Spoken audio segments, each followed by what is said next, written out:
Well, good morning, folks. This is going to be a ripper this morning. This has come out of our Men's Health Week. An old buddy, Alastair MacKenzie. Alastair and I met at the West Australian years ago when he was working in the sales team there, but he's come a long way since then. That was probably 10 or more years ago, Alastair. So, mate, welcome to Leading Your Best Life, mate. Thank you. Yeah, good to see you again, mate, and good to run into you. I think it was a couple of weeks ago. Almost, yeah, at the launch of the Blue My Place. At the launch of the Men's Talk Blue My Place in Scarborough. Both of us have been in and around the men's mental health area for a while now, and I really wanted to dig down into what you've been up to, knowing I just saw on your LinkedIn that you were awarded Men's Health Professional of the Year, mate. So congratulations to that. So Thank I look you. forward to hearing about that. But let's get into your story, your journey. Where was Alastair MacKenzie born? Is there a Scottish connection there somewhere, the MacKenzie clan? And what's been your journey to get to this place? And tell us a bit about Buddiup. Yeah, so Scottish heritage, if you want to go back, great-great-grandfather came down late 1800s to New Zealand. So he was actually the 18th Prime Minister of New Zealand, briefly. Whoa, I'm talking to royalty. Yeah, well, not anymore. But I was born in a town of 500 people called Moolameen in New South Wales. So my dad came over from New Zealand. He was a shearer and met mum, and that's where they ended up. So very much a country boy. Moved to I thought it was the Big Smoke, to a town of 5,000 when I was 10. So and that's where I spent most of my high school years in Corowa, which sits on the border of New South Wales and Victoria. Yeah. Very much a New South Welshman, but right on the border of Victoria. So still very much AFL footy heartland there. We didn't quite get into the rugby league territory, thankfully. Yeah. So, yeah, that was pretty uneventful. School life wasn't too bad academically, but probably didn't apply myself as much as I could have. So, knowing, after I finished high school, I didn't know what I wanted to do, but just knew that it wasn't staying in Corowa. So, made the decision to travel, which was probably one of the best decisions that I could have made based for my own development and just looking at the world in a different perspective. Small towns give you a lot of benefits growing up, but I think you miss out on a lot as well. Just that exposure to different people and different opportunities. So that was great. 2 or 3 years, I say, on the road, but lived in New Zealand, lived in Canada, lived in London. And then it was time to come home, but I just didn't know what that looked like. So returned to Australia, bit of a lost soul still, really, to be honest, and not knowing what I wanted to do, but knew that I needed to do something. So moved to Perth. My brother was living here, and I was a personal trainer, so I'd done my personal training course. So I thought a good tie into that would be sports science. So I started studying sports science. Lasted about 6 weeks. And I 6 reflect weeks, mate. on that. That's an interesting. Where were you studying sports science? ECU. So Yeah, right. Okay. yeah, it was interesting. I reflect on it. I think I was just so overwhelmed. It was so foreign to me. I was the first person in my family to finish high school in year 12. So, we didn't come from a very loving and supportive family. But not you would say, one that focused on education as much. So, Let me just tell you the story. My old man was a motor mechanic. When I told him I was going to finish high school, he literally said, I thought you were going to turn into a poofter. Like, he literally couldn't believe that I was going to finish high school. And when I said I was going to Melbourne Uni, he just was, he just couldn't believe it. It was just like, that's the most ridiculous thing I've ever heard. You're just going to stay at school and not get a job, get your hands dirty, So I relate to you when you say that, excusing, the term poofter. But anyway, that's what he said to me, Anyway, keep going. Yeah. I know what you're saying in terms of families valuing education or not. Yeah. Yeah, and I think it was, my dad, he's a builder. My brother left school just before he finished year 10, actually. I don't think he even got there, but he did his electrician's apprenticeship, gone on, run successful businesses. So he's been successful in his own right, but it was a very different path. So my dad was, encouraging me to leave school and get an apprenticeship. I knew that that's not what I wanted to do. So, but I guess that in going through the uni journey, not having family that had been through it, none of my close mates went to uni. I really didn't have a network to lean back on and go, what am I meant to be doing? So, and I think it was that stubbornness and that self-pride of not wanting to ask for external help as well. So the easiest thing for me was to just, chuck it in, I guess, and defer. So I did, then spent a year out, the rest of that year just working odd jobs, tried the trades and things and knew that it just wasn't for me. And so the uni drew me back, which was fantastic. So I went back to ECU and changed into an advertising degree, which is where we first crossed paths. So yeah, I came through that. 2 years into that, I applied for a job at Market Force, a local agency, my approach was not to get the job, but to create a connection to do some summer internships, but then got offered the job, surprisingly. So that meant I had to finish, the decision was take the job and finish uni after hours, which I did. But to finish uni after hours, I had to switch to a business degree. So went and did all the foundational units at the back end of my degree, and actually really, really enjoyed it. So came out of the degree with a Bachelor of Business with a marketing major, and then entered the advertising world. So spent a bit of time at Market Force, and then ended up being, I think I was there at Seven West for about 7 years, and that's where we first connected, Lee, and did your sales training, which was really valuable. Sales, no matter what industry you're in, is so valuable. So I take a lot out of that time. Moving through the advertising industry, started to get a little bit cynical of it, I'll be honest. But during that time, I was president of the Wembley Football Club, and we were down at Fremantle Football, at the Fremantle CBC Football Club, I should say, and they had their integrated football team playing, which for people that may not be aware, integrated football is for people with intellectual and learning disability. So it's a program in a league that allows them to be involved with community football. I just loved what I saw. I just loved the camaraderie with the boys, but just the diversity and the positive difference that program was delivering to that football club. So went back, had a look, did my homework as to what clubs in the Wembley Western Suburbs area ran the integrated program, and there wasn't a club. So for me, that was the catalyst to start the integrated program at Wembley. So that was back in 2013. And I just loved it. It was a good outlet for me from work. I loved, the players that were involved, the families I got to meet, but also the difference that it made to the wider club in general. So I ended up doing that for I ran and managed, coached that program for 10 years in the end. I stepped down at the end of last year. Wow. But it was just something that I got a lot of fulfillment out of personally. So, it's a bit of a selfish element, but it was a win-win for the people involved.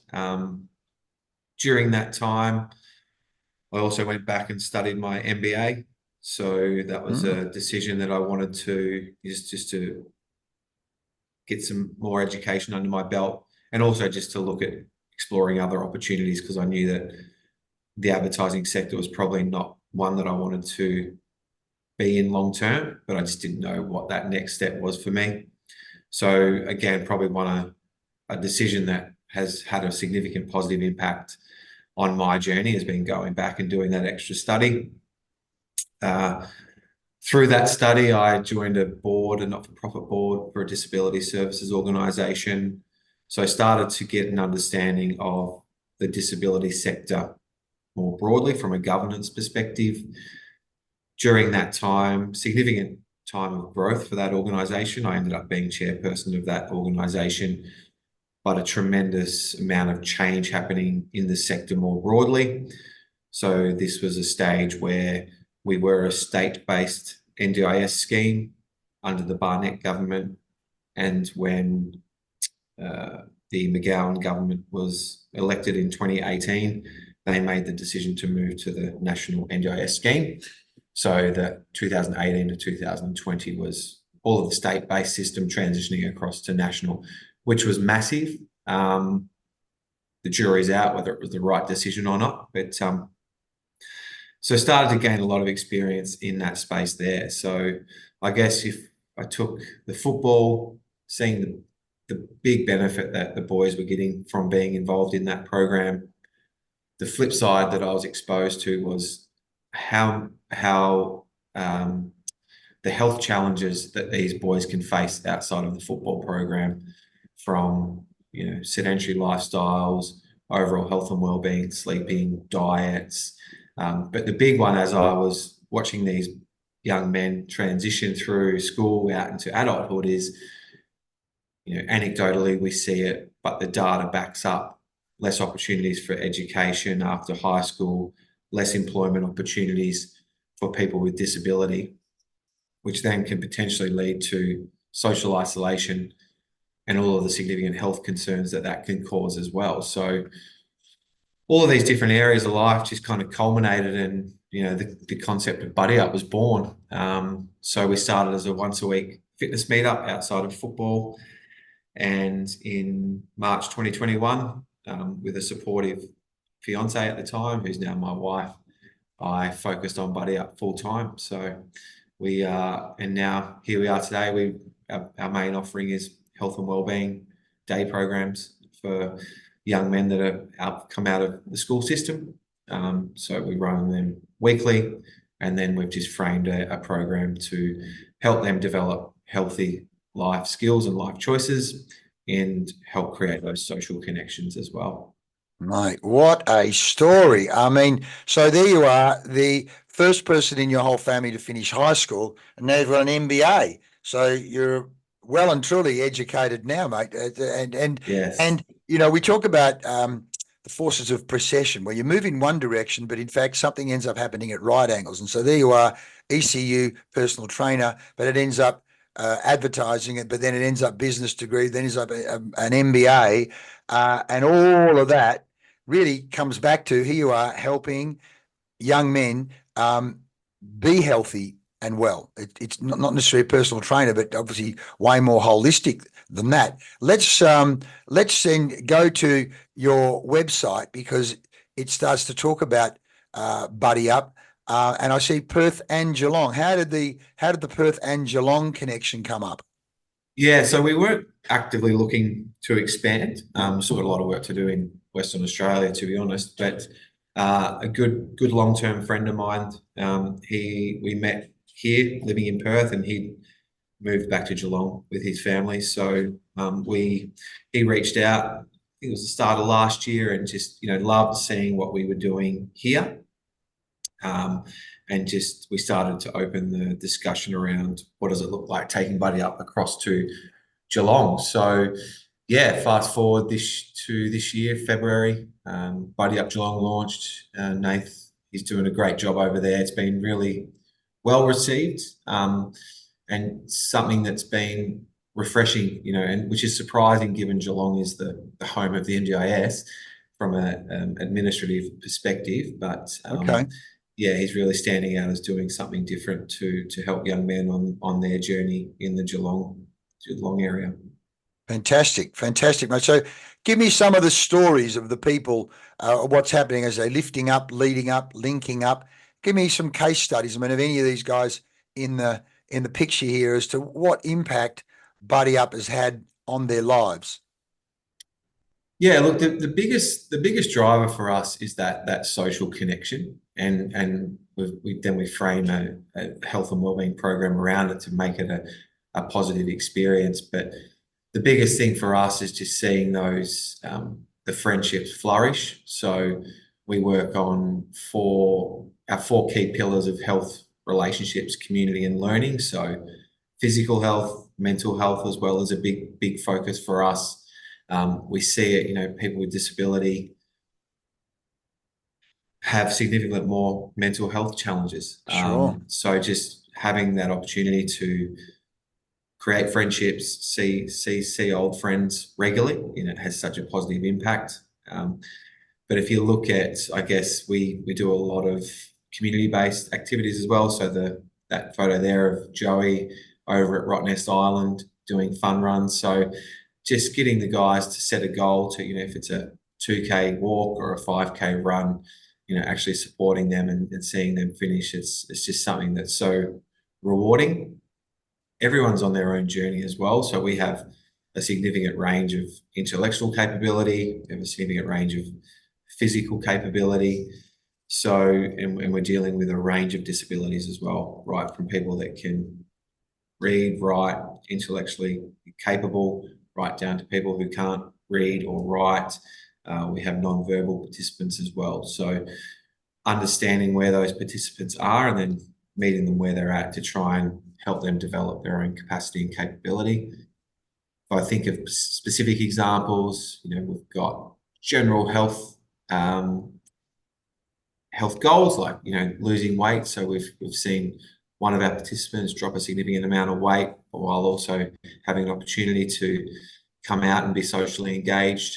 Right, when I say down to, I shouldn't use that language, but to another participant who struggles with significant anxiety. I mean, really significant, where when he first came to us, stepping over the rower he couldn't do it, and now seeing him walk into the gym and get on the rower himself and just start rowing sounds like maybe not much to a lot of people, but to watch him progress to that stage, that's something that's super rewarding. So we just try and meet the participants where they're at and try and help them deliver on their own goals and deliver on the things that they're working on. So, and as you say, everyone is on their own journey. And so something as you say, as so-called simple as stepping over a rowing machine, if that's a big deal for that person and you've created a breakthrough, you've been a catalyst, you've been a coach, you've been a facilitator, a supporter of that. It's a bit like yesterday I was talking to Andy Donaldson, who's now like a world champion in the 7 major ocean swims around the world, and it's like everybody who does those swims is on their own journey of empowerment. Going, I didn't think I could do it, or no one else has ever done it, or certainly I've never done it before. So a bit like you going to ECU, you're way out of your comfort zone because no one in your ecosystem has ever done it before.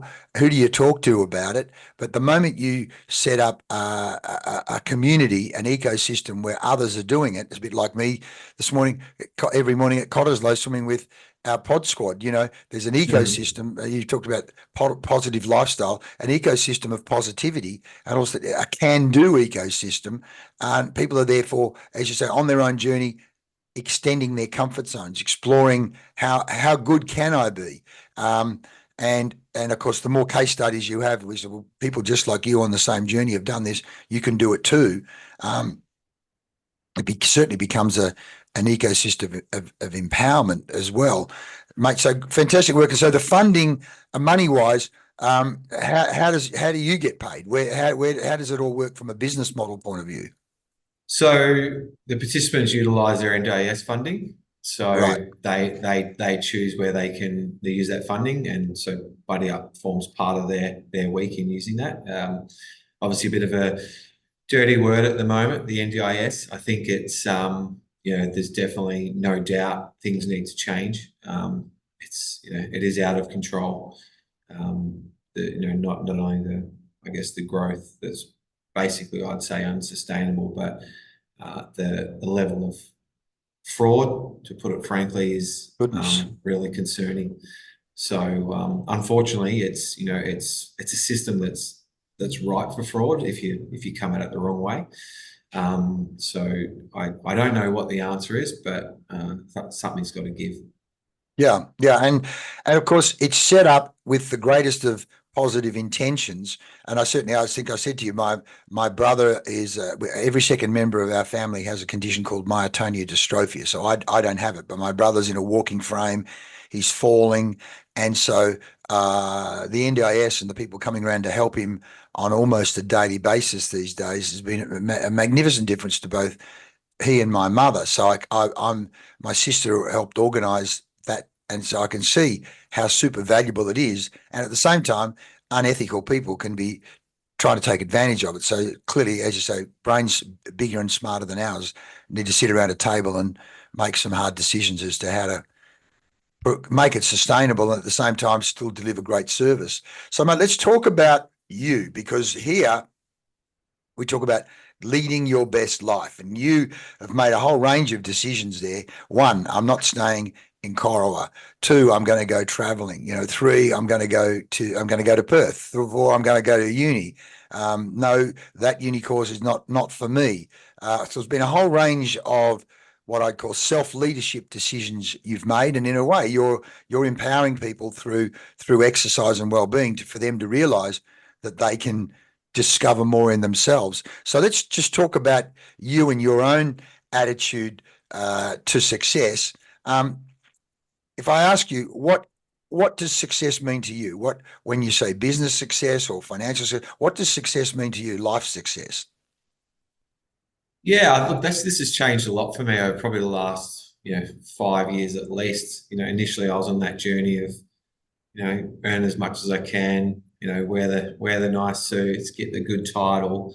But I've reframed that a lot over the last 5 years, particularly as I've transferred into you'd call more of the care sector. Success for me now is, controlling my own schedule. I think that's the big one, having the opportunity to make my decisions and not being at the behest of another master. I think I've always tried to balance out, the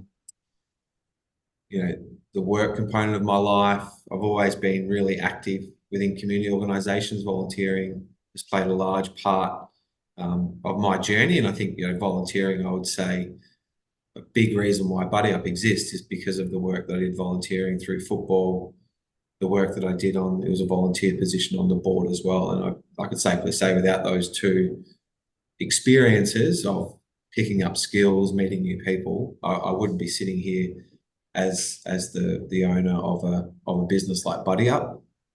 But also, I've always had a big focus of looking after my own health as well. So it's, I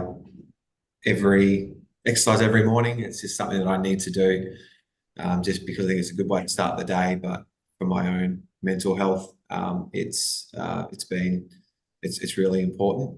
And I think what's changed as well is I do a lot of study in Stoic philosophy, so that's one of my interests outside of my work. So for me, it's about defining success within your own character and not using whether that's external material items or what people think of you through reputation as defining of what makes a person successful. Because I think the moment you put your definition of success into something that's not in your control is the exact moment that you lose the ability to reach that success point. What got you triggered into Stoic philosophy? Where were you introduced to that? Because I know Tim Ferriss was probably one of the first people that I came across that was introduced me to that. And so tell me what triggered you. Where did you discover that whole concept of Stoic philosophy? Yeah, I think it was a book I read from Ryan Holiday. Must have been about close to 10 years ago now. Mm-hmm. So that was the trigger, I guess.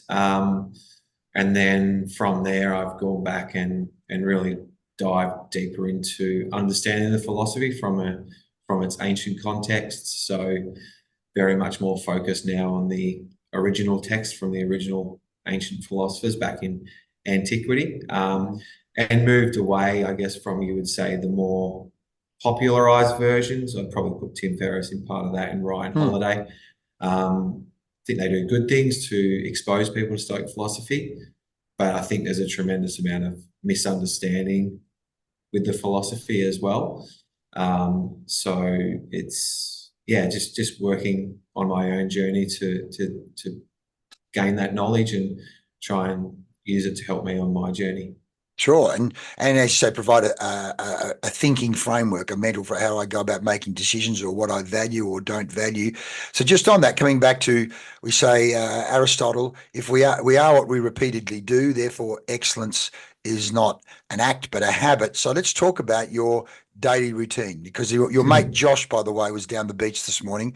Josh Kruger, he's regularly down the beach. So they were at the coffee shop I was walking down the ramp at about 6 o'clock. There he was. So a lot of lightning down the beach this morning. So we didn't do a big swim. We just did a little tea bag because we didn't want to get fried. But most mornings, we do our 2K or 4K or even longer in the summer. But tell me about your morning routine. What does your day start and look like? I saw a quote the other day, actually. Win the morning, win the day. I love that. So tell me how I you win the love it. morning. Yeah. Yeah, Yeah. So I'm very much a routine-based person. So the alarm goes off at 4:45, and then nice. I'm up and cup of tea, and generally start the day with a quick journal as well. So journaling something, a practice that I've picked up from Stoic Philosophy, and then I'll rotate my exercise based on the day. So Monday, Wednesday, Friday is running, and then Tuesday, Thursday is ocean paddling. So get my exercise done. I'm trying to do a bit mobility training every day because I'm about as flexible as a light post. So I've incorporated that into the morning routine. Flexible as a Um, light post. I can relate to that. I was at yoga last night, mate. And my yoga teacher, she does her best not to laugh when I'm trying to touch my toes. yeah. So getting there, it's been good. It's been good for me. I think I'm 6 months in, been doing it 5 times a week. So Fantastic. I've committed to it. So then usually I'll start my day at home just to not have to deal with the freeway traffic. It's crazy, So isn't it? That's insane. That's yeah, insane in itself. Every now and again, when you have to, someone cons you into a 9 o'clock meeting or even a 9:30 meeting, you go, "What am I doing here? This is just yeah, insane." So yes, that ability to work from home. Coming back to freedom. So okay, so you're working from home. Sorry, keep going. yeah. So I work from home till about 9 o'clock, and then I'll come on into the office. So we've got a centre and an office based in West Perth. Hmm. So then usually I'll check in we have the day programs that run. So I'll head into the centre and check in with the participants and the mentors. It's always good and positive to go in there and see the crew. And then, yeah, then I'll just usually get into my day.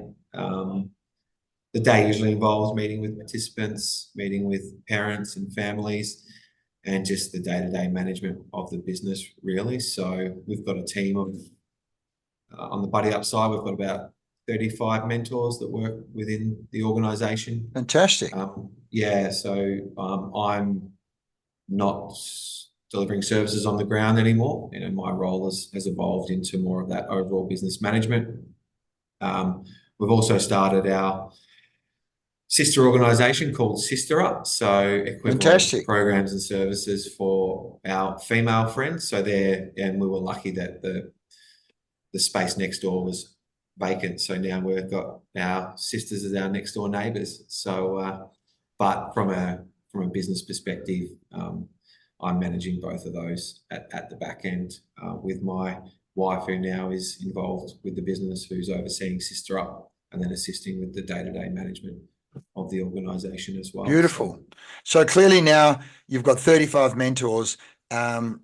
You're shaping a culture. You want people singing off the same sheet, common values, which brings me to the question of mentors and leaders you've had in the past. And I think I'd like to talk about what you've seen and what you've seen in both good leaders and mentors in your life and career so far, and at the same time, what you've seen in not so good mentors and leaders.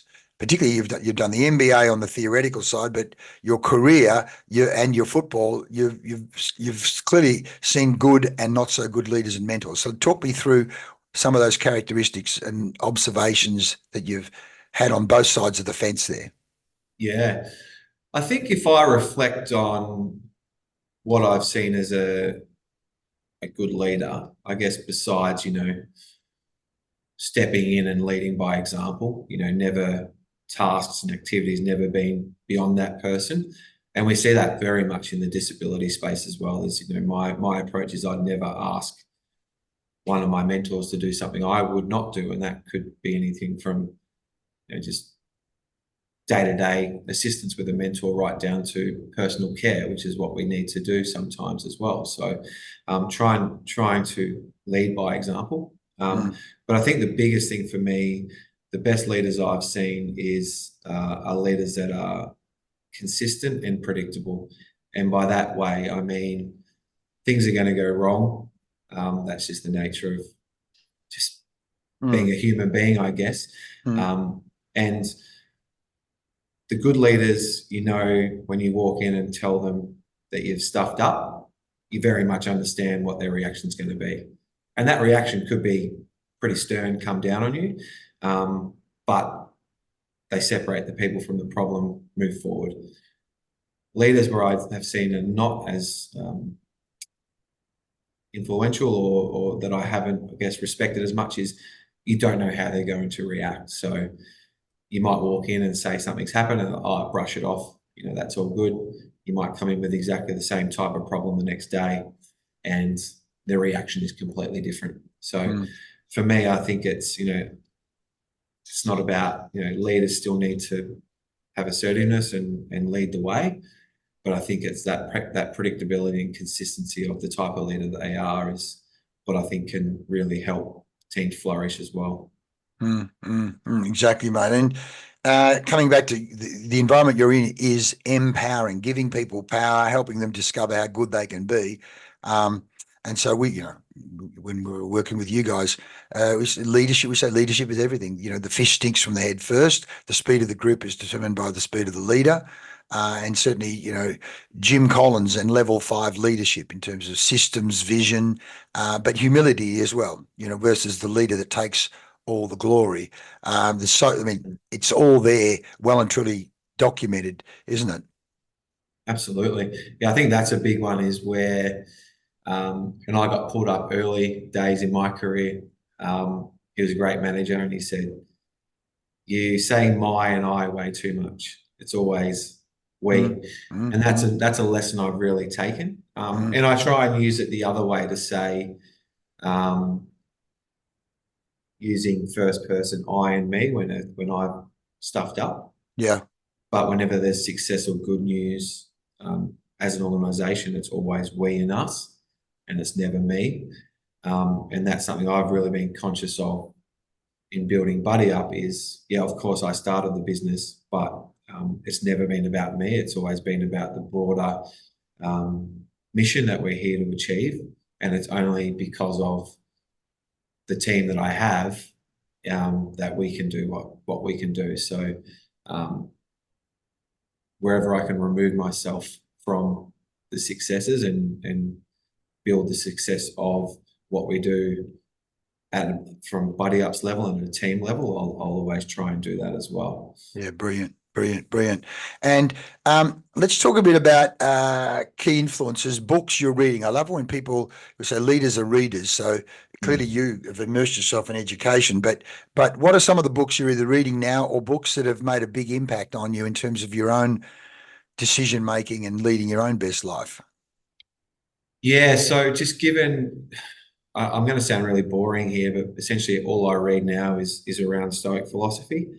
So at the moment I'm reading a book aptly named Stoicism by John Sellers, and that's because I'm also doing a course at the moment, a Stoic Philosophy fundamental course based out of the US, and that's the required reading. So I'm on to my second reading of that, but really powerful books in that space. There are the I guess your modern day authors in Tim Ferriss and Ryan Holiday, but the biggest impact I've got is actually going back to the original sources. So most people would have heard of probably Marcus Aurelius, who was the Roman emperor and probably the most famous Stoic philosopher. I've got Epictetus's discourses next to my bed at the moment. And the beauty about those books is you can just pick them up and there's so many chunky lessons. You don't have to read it from front to back. You can pick it up, turn to a page, turn to a discourse and take so much out of it as well. So I love going back to those books. I've read Meditations by Marcus Aurelius probably 3 times, Epictetus twice. So I've kind of taken this approach now where I'm not trying to read as many books as I can. I'm not trying to tick off a book a week. I'm actually just immersing myself in a handful of key books that I can take so much from. And you learn something different every time you read it as well, because your Stoic knowledge and practice has evolved. Therefore, you're consuming it in a different way. Absolutely. There's a great quote, Heralticus. A person can never step into the same river twice. Each time you step in the river, you're different and the river's different. The same being, as you say, when you're reading those books, each time you read it, you go, well, that's the same book. How can I be getting something else out of it, as you say, because you've moved on. So tell me, give me a couple of lessons, even in the last 24, 48 hours, a chunk that's come out and hit you for the second or third time. That's, buddy hell, that's just a great lesson. Give me a couple of those. Yeah, so I think the biggest thing I've taken away from it, and it's something that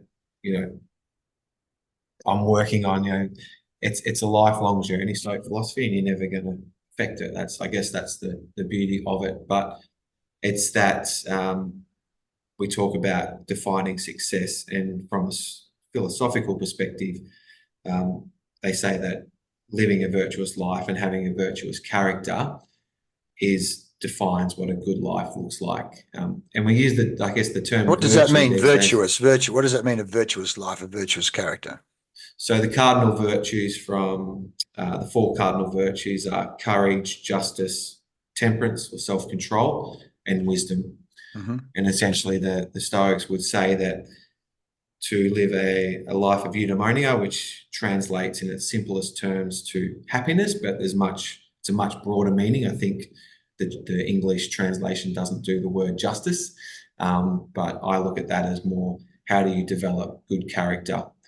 And by leaning back onto those virtues, if in every situation you can approach at taking into account the virtues, then you should be able to develop a good life. The Stoics said that there's nothing inherently good outside of the virtuous life. Everything external are what they refer to as indifference. So you can have preferred indifference. So you would prefer to be healthy than ill. Prefer to have money than not have money. But just because we don't have those things that are out of our control doesn't mean that we still can't create a good life and we can't create a good character. So that's probably the fundamental lesson, I guess, that the ethical side of Stoic philosophy tries to teach. But also probably the biggest one that I have to work on every day is, it's not things that upset us, but our judgment of things. Oh, yes. Oh, isn't that's such a powerful statement. It's not things that upset us, it's our judgment of things. Yeah. Yeah. Man. So, and that I think helps me significantly in everyday life, but particularly, as a young lad, I used to get angry very easily, and still get angry here and then, but understanding what's driving that anger and taking that time and that opportunity to reflect on what they call the impression, and then whether you're assenting to a false or a true judgment as well. So it's that taking that time to reflect internally, what's actually happened. Is it a false judgment that we're making the next decision upon? How do we understand that? And what is the most appropriate way to act from what's just happened? And there will be times where things will make you upset or angry, but trying our best not to make that next decision and action based upon anger or being upset. I think one of the great psychologists, Viktor Frankl, talked about that gap between stimulus and response, rather than knee-jerk reaction. And of course, as you say, somewhere between that gap between stimulus and response is the judgment or the perception of the stimulus. And the other component of that, which is interesting, because as you know, we've been running this group called Blokes Talk Beachside, where we get guys together and we will have a speaker, but essentially it's an opportunity for blokes to get together and talk about what inner world, basically what's the shit that's going on in their life. And boy, oh boy, so everyone's on their own journey with ex-SAS people and people who've had marriage breakups and health problems and lost their jobs or been kicked out of their companies or all sorts of things. And most guys had done little or no study. I mean, here you are, you've immersed yourself in Stoicism, but a lot of guys have spent little or no time. And we say, guys, we want you turning the eyeballs inwards. You don't just keep looking out there and blaming your wife or the government, but that ability to take a look at the inner world. And we had a guy a month or two ago, and he was very, very angry. Now, as his story came out, something about his wife had some court case and he wasn't able to see his kids and all of these things. But we talked about the fact that, mate, if you approach the problems in your life from an elevated state of fight or flight, or ongoing anger, therefore adrenaline, noradrenaline, cortisol, all the internal chemicals, the neurotransmitters are up. Therefore, any stimulus, everything from someone stealing your parking space to spilling of the paper clips, you're going to go off like a 2-bob watch. And so the gap between stimulus and response is not that big a gap at all. But once you say there is a gap, and I can choose to judge it. And at the same time, if I bring down my set point, my point of fight or flight, which can come through running in the morning, swimming, meditation, journaling, and ideally a combination of all of those things, all of a sudden you're approaching problems or life in general from a much calmer place, a much healthier place, and the gap between stimulus and response is a much bigger gap. So as you say, as a young guy, you can fly off like a 2-bob watch, because at that point, who's ever talked to you about stoicism or stimulus response or meditation or any of these things? And I would think at the same time, helping your clients, your Buddiup clients, your young guys who are going through their own thing, the more you can be exposing them to the possibility that there's choice in response. It's got to make talk about a lifelong impact on them for the rest of their days, isn't it? Oh, absolutely. And I think it's interesting and this is where I don't think we get confused, but there is a difference between, an immediate, almost involuntary reaction, which has been programmed by, for me, 38 years of experience, to then processing the emotion. And the Stoics separate those two things. So they use the example of, if there's a loud bang or something else, the body is going to shiver and shudder, and you just can't control that. That's an involuntary reaction to an external stimulus based upon your experience that loud bangs usually means something's happening. But then you can process and go, okay, that's a loud bang.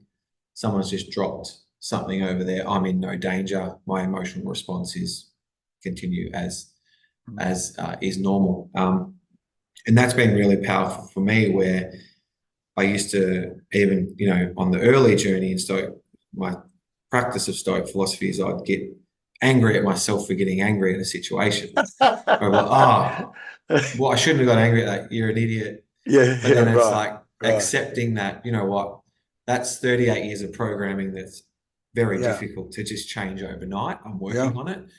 So not getting angry, not being hard on yourself to be like, that situation angered me, but just knowing that you're making progress because you've identified that you've just gotten angry for no reason, and that next emotional response, or the way that you continue on, you've actually improved the way you would have approached the situation in the past. Absolutely. I'm not sure if that makes too much sense or not. No, but what you're triggering me there is the word judgment, because what I've done over the last few years, one of the guys that swim with us, we first of all talking about an Indian yogic called Sadhguru, who has millions of followers around the world, to listen to him on podcasts and so on.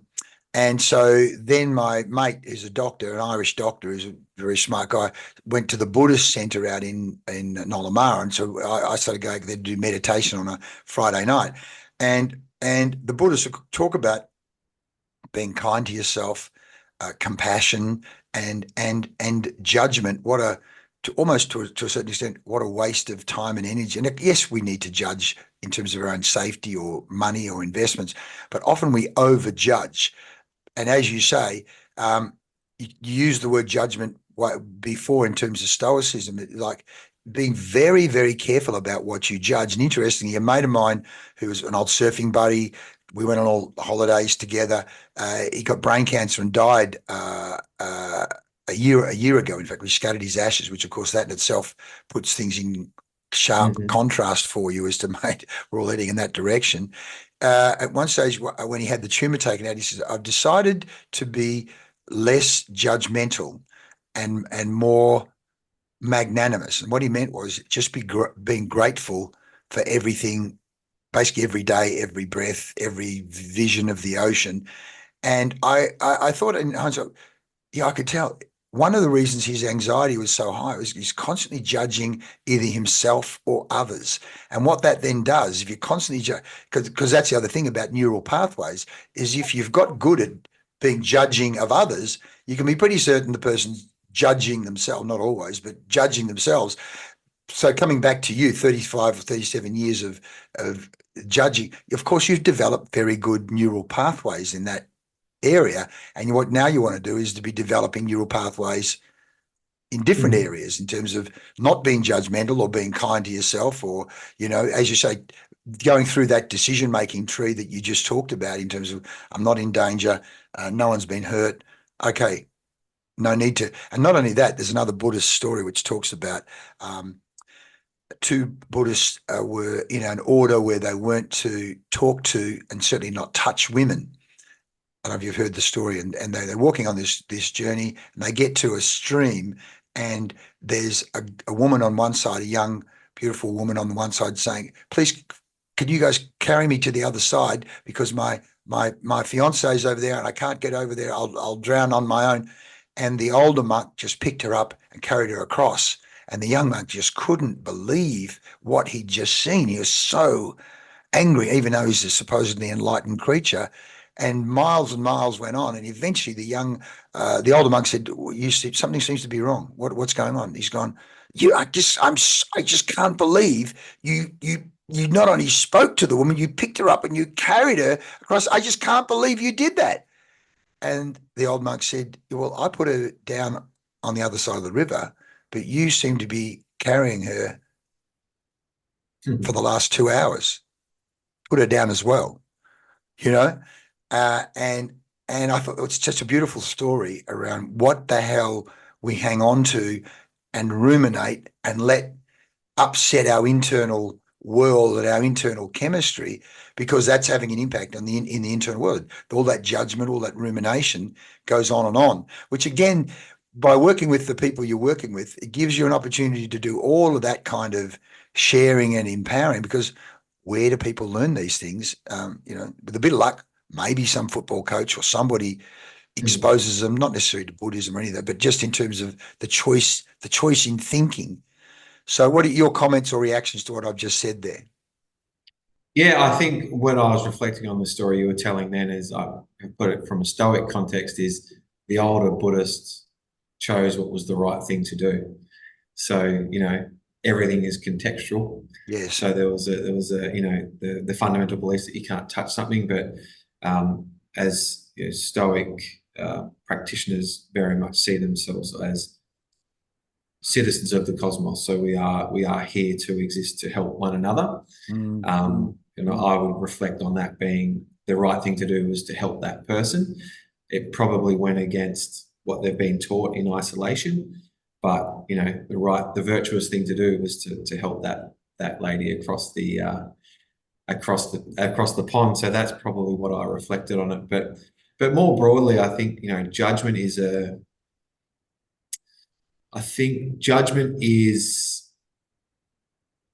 something that is having a really detrimental effect on society as we know it. I think there is we're just creating it's just I guess the consequence of a capitalist society, but we are just creating such an individualistic society. I think that's to the detriment of good things that can be done. And I think looking at from a judgment perspective, and something I've really tried to work on is withholding that judgment on a person's situation, because my really fundamental belief, and I had a really robust discussion with my brother about this last night, is 80% of what's happened to you is decided before you've been able to make a decision. Where you were born, who your parents were, what color is your skin, what is your name, have you got a disability, haven't you got a disability? Now, I'm not saying that people don't make the most of their opportunities. Absolutely they do. But I think people need to acknowledge and understand it's because of the opportunities that allowed them to get where they are. And often I think people misinterpret that as it's only down to pure hard work and their own grit and determination that they are where they are today. And I think that's quite dangerous mindset, because that's when I think compassion goes out the window, because it's easy to say, oh, I did it, why can't you do it? But not taking into account pretty much most of the situation that they're in, they've had no actual opportunity or decision points to make that the case. Oh, absolutely, mate. You're making me think immediately of, well, firstly, Water Polo Club, UWA, City Beach, the bulk of the kids in that club, western suburbs, born and raised, and probably the vast majority of those have all gone to, non-government schools. So they're already very privileged. And then you've got some in that group who clearly have gone to the best of schools, the best of advice, and even then been parachuted into their family businesses, and somewhere in their head is, I'm a self-made man, and if only everyone did what I did, the world would be a much better place. It's like, whoa, there's a bit of distortion and delusion going on there. And not only that, as for me, the perfect example, there's two scenarios come to mind. One, the fact that there's a guy that's running for the White House right now who lives in a gold tower in New York, and not only that, lies about how big the joint is, even to the point where the guy that spent 6 months with him writing the book, The Art of the Deal, who followed him around, just could not believe the number of lies the guy told. He said the guy literally lacks a moral compass, talk about virtuous or lack of virtue, to the point where he's got a copy of a Van Gogh or Rodin print or something in his office, and everyone knows the original is actually in the Louvre, and this guy will argue till he's blue in the face that the one he has is actually the original. And you go, it's just talk about virtuous or lack of virtue, and at the same time, this same guy in the last debate talked about anyone that paid taxes was a fool. And that the smart people don't pay taxes. So then you go, okay, so how does the health system, how do roads get built, mate? Only the idiots pay for the roads. And yet when we went to play water polo in Sweden a number of years ago now, if you listen to someone like that, you'd say, well, the Swedes and the Scandinavians must hate their life because there's so much tax. But you go there, they're happy, they're healthy, they're proud of their health system, they're proud of their roads.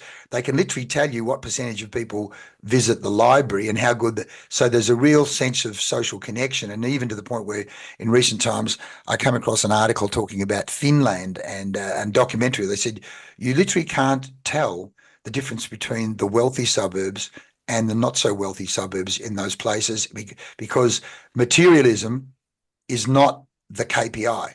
Living in the gold tower, being the winner and everyone else being the losers.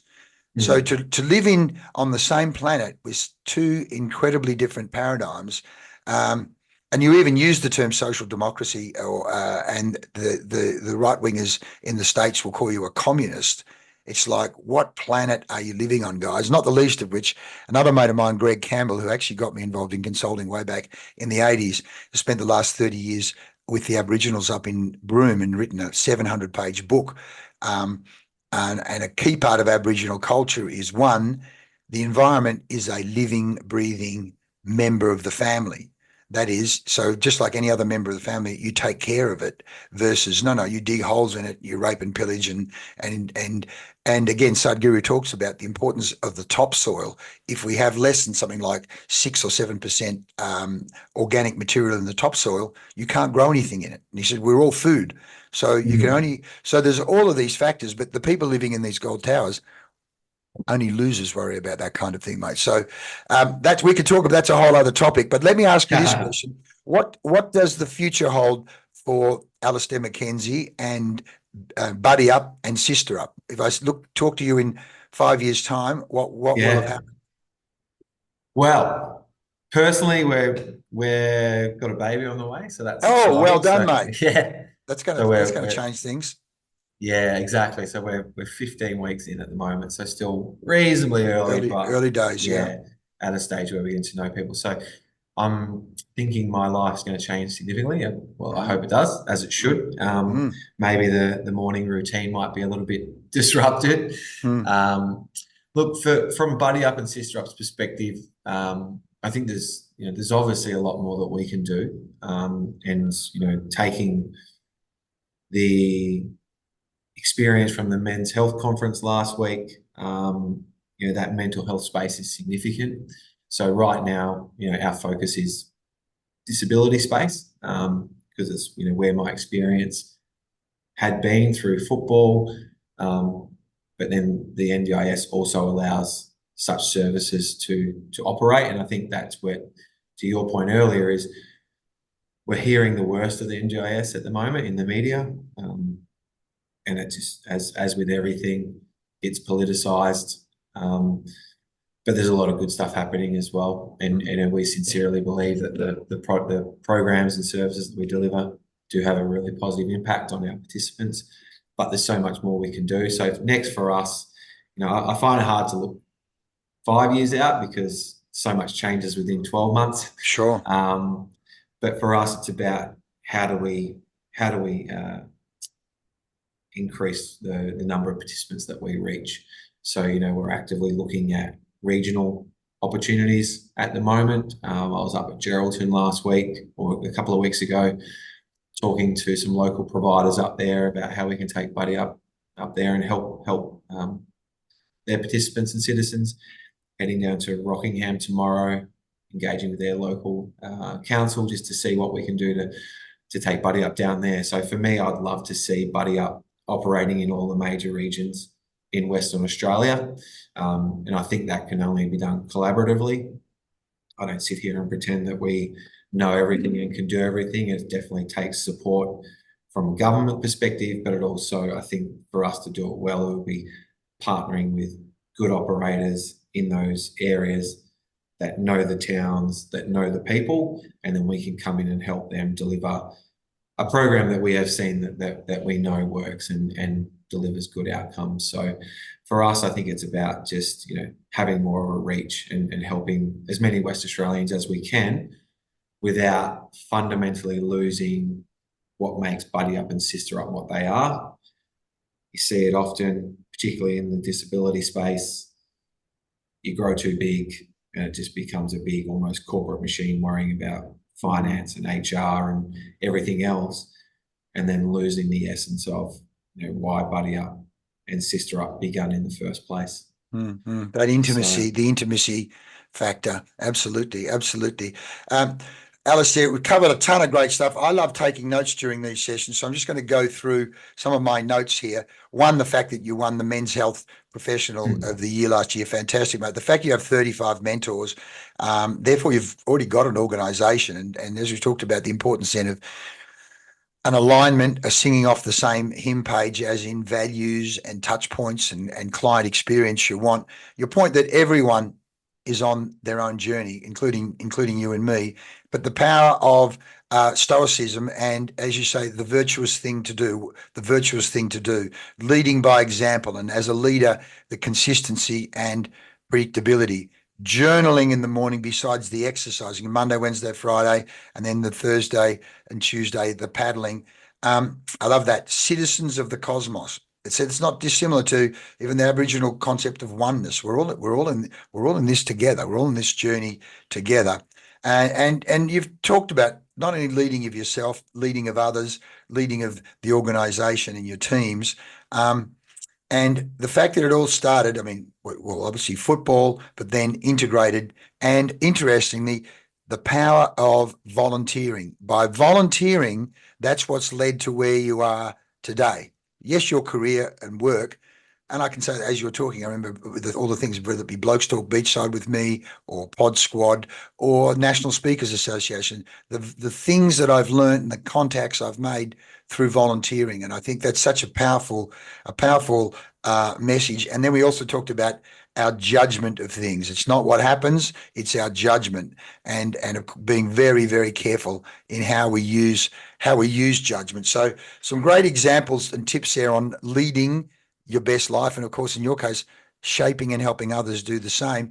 Mate, is there anything we haven't talked about you'd like me to talk about or ask a question of you before we move into the home straight?